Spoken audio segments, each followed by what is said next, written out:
future, for the recent future, will be definitely on my phone, just because I actually lost my lens on Southwest Airlines when I was landing in Jamaica. I left it underneath the seat. I did file a ticket. They can't find it. Whatever, I'll get it when I have time.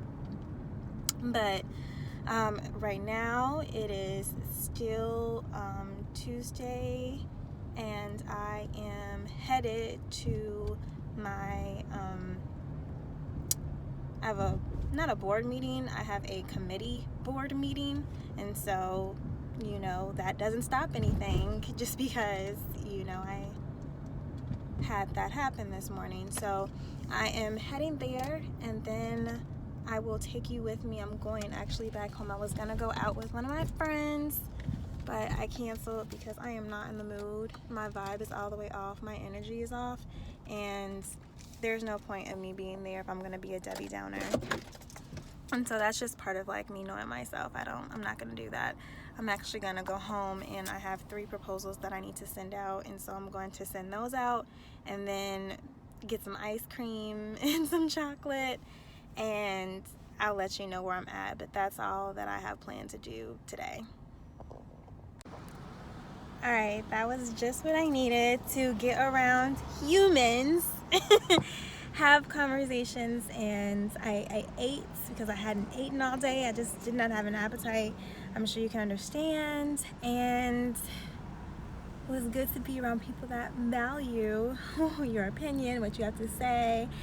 And honestly, my trigger, if we're talking about what can we learn from this situation, my main trigger, I feel, is respect.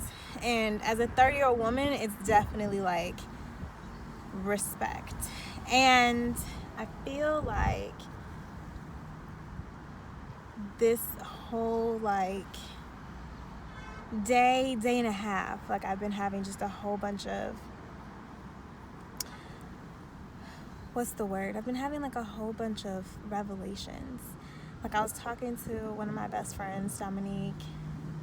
I was talking to her yesterday, and Sunday there's this guy that we definitely, I wouldn't call him a narcissist, but I would say that the relationship is now toxic, and this is why.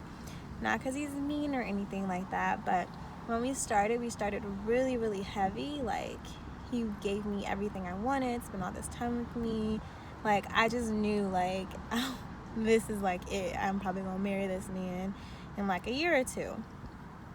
And then slowly but surely, he started taking away some of those things, just putting less effort. And I called him out on it because I recognize it. And to the point that in January I ended it, and I was I can't continue this. We can't be together. We can't really communicate because it puts me in a spot, and I'm not happy. And I need to be open to find who is going to give me everything, and not half love and stuff like that. And I had to I was talking to her, and I was why am I attracted to that? Why did I want that so bad? And it's connected. I would say I've been looking at a lot of narcissist videos and things like that, and I would say that for me, I was definitely the golden child growing up. And as you can see from that video, everything literally was fine, because I confronted her and I was do you have anything else that you need to talk to me about? Is there an extenuating issue, or if there's anything you want to talk about, let's talk about it. I'm not against confrontation, and I don't want to be at odds with any of my parents, but if there's an overlying problem, let's discuss it, because I seriously am not aware, and I feel her actions just didn't equate to the severity of how she went there. She said no. So this obviously, to me, is very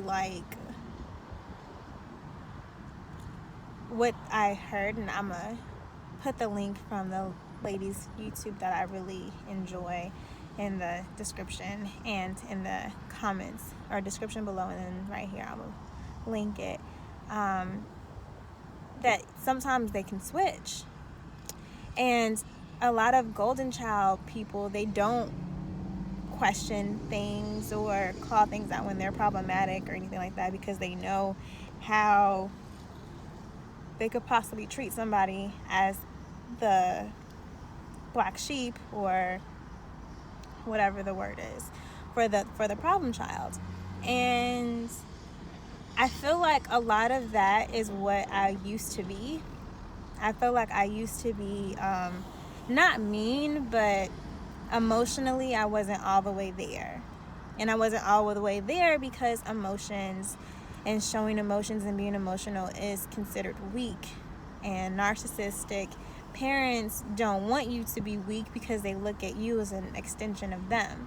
And so that's not really okay. I feel like humans should be able to express all their emotions. And so I've been working this entire past year on just being more empathetic and being understanding and relating to people. And so I see how problematic it is for parents to talk to you in a disrespectful tone, or kind of throw jabs just because they're in a bad mood. That's not okay. And I saw that, and that happened a couple of weeks ago, that same weekend that I was gone. When I came back June 8th, and I really didn't say much, but I saw it. And this is from the other parent. And I didn't make any noise. I didn't say anything because I never say anything. But this time I said something, and now all hell broke loose. But when I never say anything, everything is cool, everything's copacetic, there's no issues. So just a revelation, I wanted to come on and chat about that. So, I mean,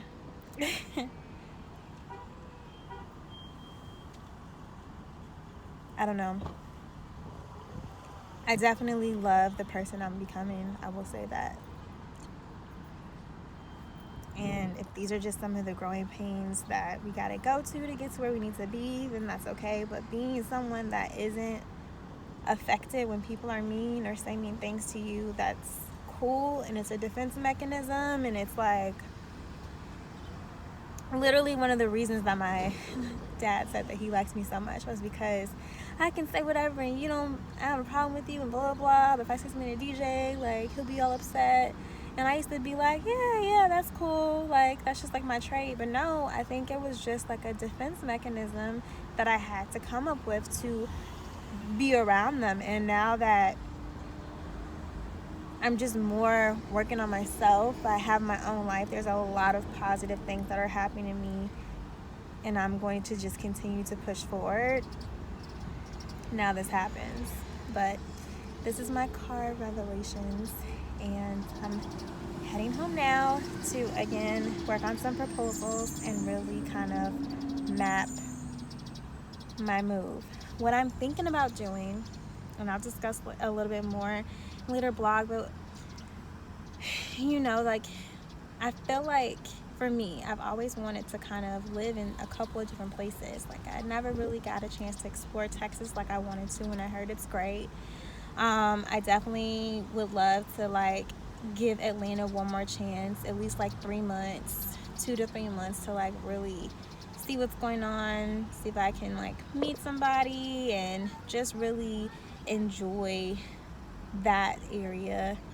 And I think that maybe living downtown Chicago for 3 months would be cool. So I was thinking about doing 3-3-3, and then making some payments, some purchases this year still, regardless of what's happening. I'm actually, it's just making me want to move forward even harder. I want to purchase 2 multi-units. I definitely want to do one for sure this year. So working on that and seeing what all that looks like, and kind of discussing and taking the steps for that will be cool. But my first step is tomorrow I have already on the books a meeting with a PR person because it's time for a PR. I think I have a lot of the steps in order, and I'm just ready for the masses to hear me out and to find me. So I'm excited for that call. I'm between two, so it's either going to be her or one other lady, and I'm going to kind of make my move and make it soon. But in the meantime, that's my plan. So I will update you guys a little bit later, but I'm okay. My spirits are a lot better. I definitely needed to get out of the house, get some vitamin D, see some positive people, and, you know, go back. Now I'm ready for war. Just kidding, but you know what I mean. All right, bye.